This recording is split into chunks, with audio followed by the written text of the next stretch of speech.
O ano era 1968 e 4 submarinos misteriosamente desapareceram em águas profundas. O israelense INS Dakar, o francês Minerve, o nuclear americano USS Scorpion e o soviético K-129. Agora, quase 60 anos depois, temos mais respostas sobre os mistérios que envolvem este último.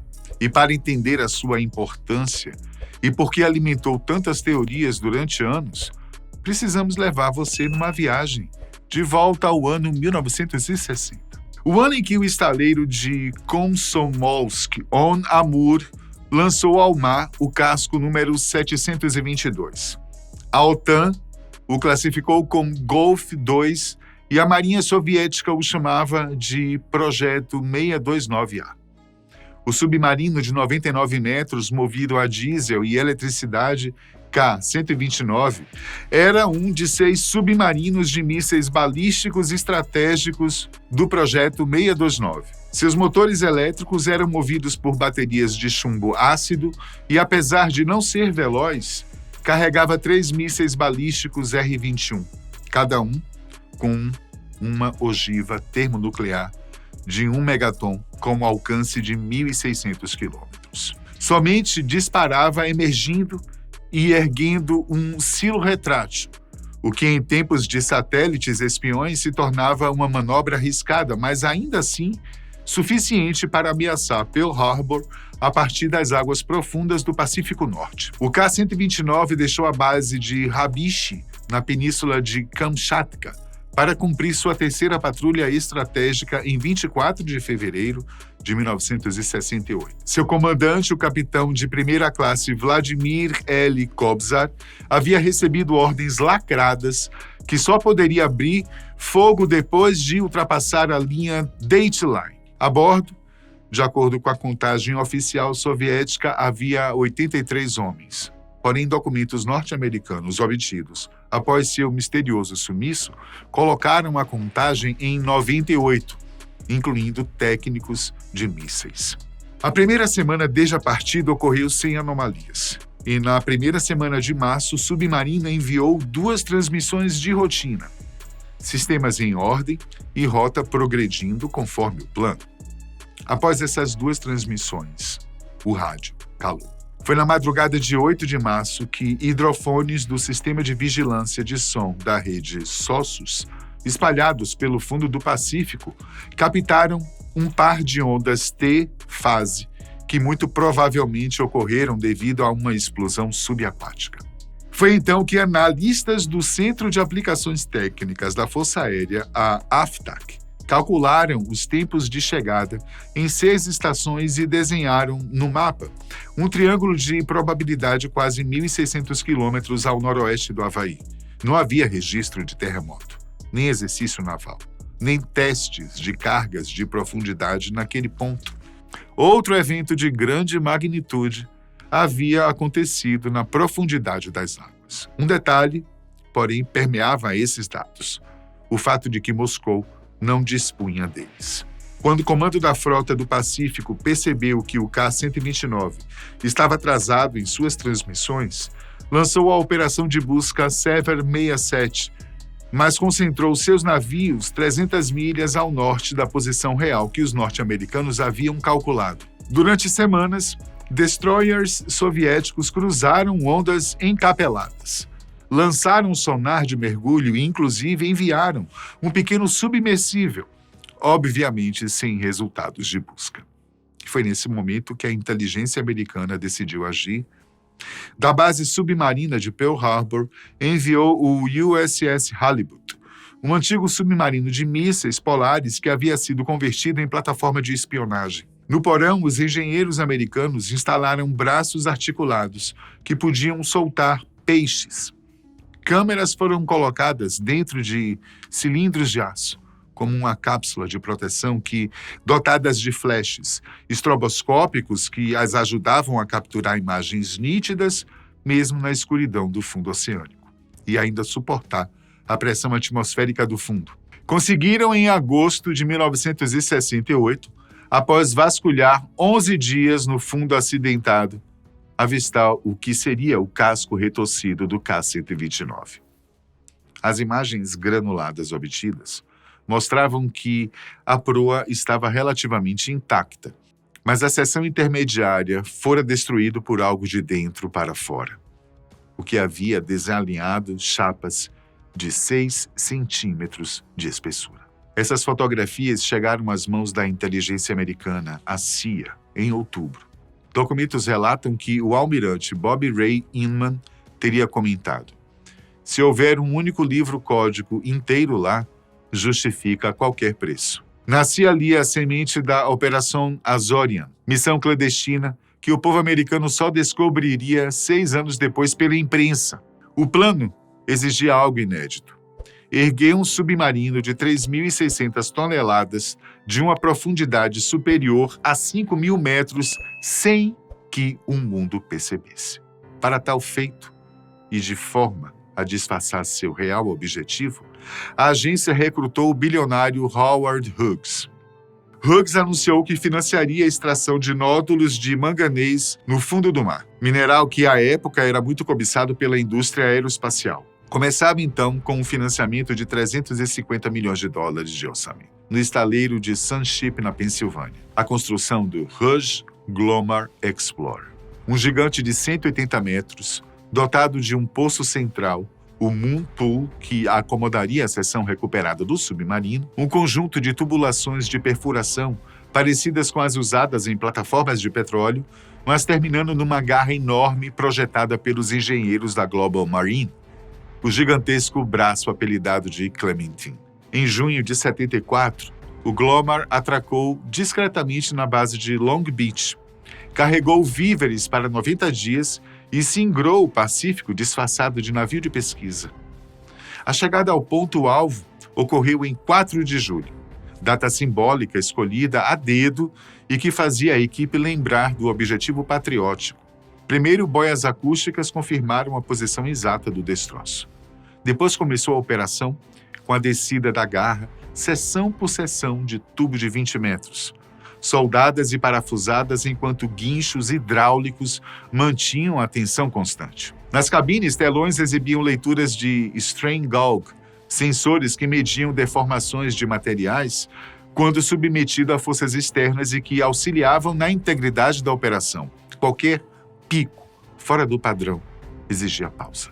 O mar estava calmo, mas mesmo 1 metro de ondulação, multiplicado pelo braço de 500 metros, podia gerar oscilações perigosas. Por volta das 19h20 de julho, a Clementine encaixou-se na proa e no terço central do K-129. As travas hidráulicas abraçaram o aço do que fora o submarino soviético, e foi então que começou o içamento. A 4.000 metros, um alarme soou. O cabo número 3 estava excedendo o limite de fadiga. Os engenheiros precisaram reduzir a velocidade com que trabalhavam em redistribuir carga. Continuaram cautelosamente o içamento e, a 3.000 metros, o cabo 4 apresentou fissura interna, não havendo tempo de compensação. 2 estalos ecoaram pelos convéses. Vibrações subiram pela torre.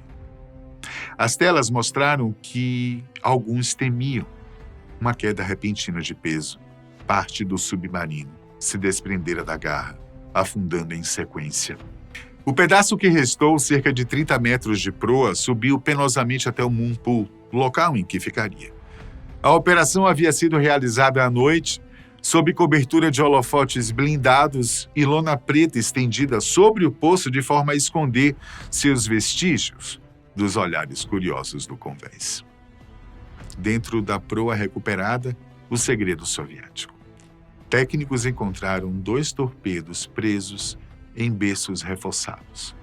As ogivas do modelo RDS-4 foram logo isoladas em recipientes de chumbo e despachadas, mais tarde, ao Laboratório Nacional de Los Alamos.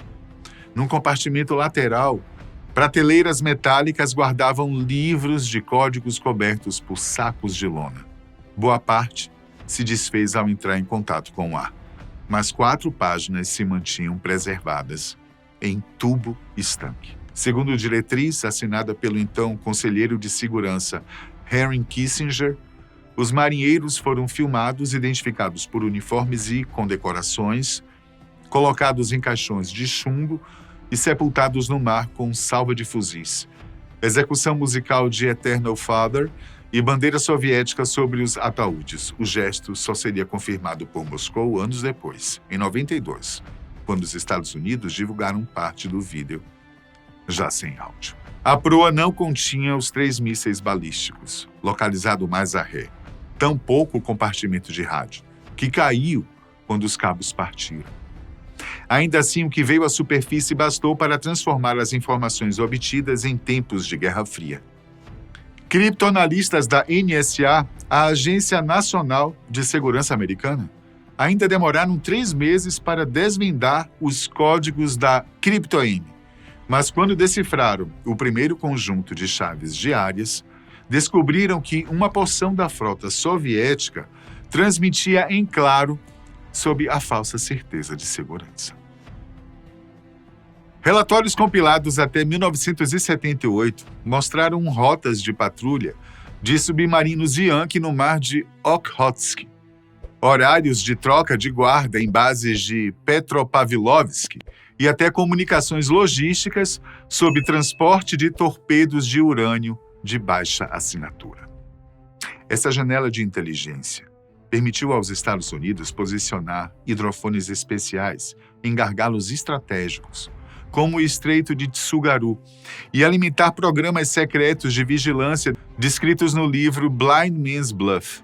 Enquanto Washington saboreava a quebra de códigos, Moscou desconfiava, mas carecia de provas. Esporadicamente, a agência de notícias russa TASS publicava notas sobre atividade suspeita de mineração americana, mas não ligava os pontos. O Politburo, segundo o memorando do KGB vazado em 1993, decidiu não acusar publicamente. Sua admissão de que havia perdido um submarino carregado de armas nucleares e permitido que seu potencial inimigo o recolhesse seria um duplo vexame. Assim, limitou-se a reformar procedimentos de segurança de mísseis e acelerar o desenvolvimento da classe Delta de propulsão nuclear, cujos R-29 podiam ser lançados submersos, eliminando o risco de ignição na vertical. A causa do desastre permaneceu nebulosa e 3 teorias se formaram. A primeira culpava a ignição acidental do combustível hipergólico UDMH, usado no submarino, no tubo de lançamento 1. Detonação que teria rasgado as anteparas à frente da sala de baterias e inundado o submarino em segundos. A segunda teoria defendia a hipótese de colisão, talvez com o cargueiro japonês Nishumaru, registrado na vizinhança naquela noite. Mas as marcas nos destroços eram inconclusíveis e nenhum navio mercante relatou danos compatíveis. A terceira falava em motim político. Oficiais descontentes tentaram lançar um míssil contra Pearl Harbor para provocar crise nuclear e derrubar a cúpula soviética. Ao falhar, ordens automáticas teriam acionado um mecanismo de autodestruição.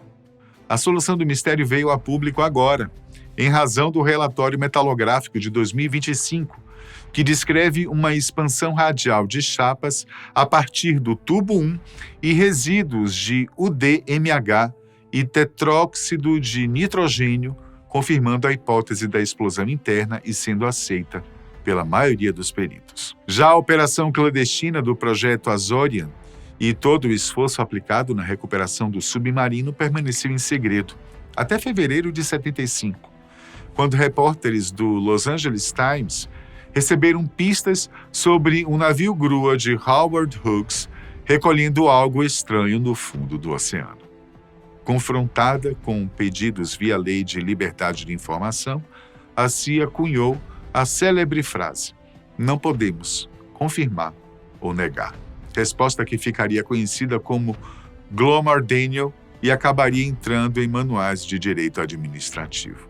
As reportagens levantaram fumaça, mas sem documentos nem fotos, o público seguiu sem saber se a história era lenda ou fato. Décadas depois, Organizações como National Security Archive processaram o governo americano repetidas vezes, mas sempre obtendo migalhas censuradas. Ainda assim, pedaços-chave, como a lista de materiais capturados, ficaram longe dos holofotes até que juízes federais reconheceram em 2023 interesse público superior depois de transcorrido meio século. Paralelamente, familiares de tripulantes mortos não desistiram de ter respostas. Viúvas de Petropavlovsky e de Sovetskaya Gavan enviaram cartas a parlamentos russos, à Duma e até a Washington, pedindo localização dos corpos. A pressão moral se somou ao litígio jurídico que já ocorria e, finalmente, em 17 de janeiro de 2025, o diretor da CIA, William Burns, autorizou a divulgação controlada de documentos considerados de valor histórico.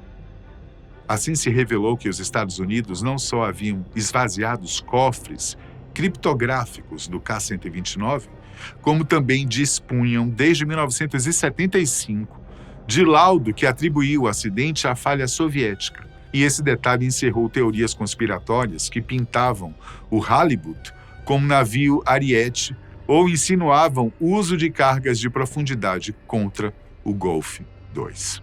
Para além dos resultados históricos, os esforços feitos ao desenvolver o projeto Azorian, como a estabilização dinâmica do Glomar Explorer, desenvolvida para manter a garra imóvel apesar das ondas, virou padrão de plataformas de perfuração profunda. As câmeras de alta pressão inspiraram rovers atuais capazes de filmar no Challenger Deep, mas o mais curioso foi o impacto diplomático que o fato teve. Depois do fiasco, soviéticos e americanos concordaram tacitamente em notificar acidentes navais que pudessem resultar em risco radiológico. Essa regra não escrita influenciou o Acordo de Incidentes no Alto Mar, que foi assinado em Washington, de 72, e revisado em 1984 para incluir consultas imediatas quando qualquer lado perdesse um submarino armado. Em 2024, o canal History Vault publicou o vídeo A Verdade sobre o K-129, em que amarrava entrevistas de ex-engenheiros da Global Marine, vários fragmentos que já haviam sido liberados por meio do Freedom of Information Act, ou FOIA, e relatos de marinheiros soviéticos. O clipe, que acumulou 10 milhões de visualizações em um mês, reavivou o debate sobre o K-129. Ao final, o autor soltava: fontes me disseram que um pacote definitivo sairá ano que vem. Fala assertiva com a liberação de 2025, que casou quase cada frame da história divulgada com números de peças e datas de içamento. Hoje, qualquer visitante que cruzar o hall do Sea Museum em Langley encontrará, atrás de vidro espesso, um modelo de 2 metros do Hughes Glomar Explorer, ladeado por um pedaço real de suporte do Clementine. Na placa, há uma frase de inspiração quase mitológica, quando a curiosidade é maior do que a pressão das profundezas. Ao lado, o monitor plasma exibe em looping os funerais dos 6 marinheiros, agora com áudio restituído. Gritos de comandos em russo ecoam, seguidos por trombetas norte-americanas. Contraste que resume a dualidade de uma operação clandestina que misturou respeito aos mortos e espionagem desmedida. No grande esquema da Guerra Fria, o K-129 foi apenas um entre dezenas, mas sua morte acidental abriu a cortina do teatro submerso onde superpotências disputavam não só bombas, mas pedaços de informação. Ele ensinou que códigos valem mais do que megatons, que tecnologia pode romper limites físicos e que, cedo ou tarde, arquivos se abrem. E também deixa uma questão que nem a ONU conseguiu resolver. Quem é dono de um navio de guerra afundado em águas internacionais? O precedente que o projeto Azorian impôs sugere que o primeiro a chegar e erguer leva o prêmio, mas o direito do mar segue ambíguo. Enquanto diplomatas redigem convenções, o casco principal do K-129 continua repousando, a 5.000 metros, coberto por sílica marinha e sendo visitado às vezes por peixes lustres e raros submersíveis de pesquisa. Ali, em silêncio, jaz o que sobrou da Guerra Fria, lembrando que o oceano guarda segredos que só emergem quando a política decide afrouxar correntes. Até a próxima.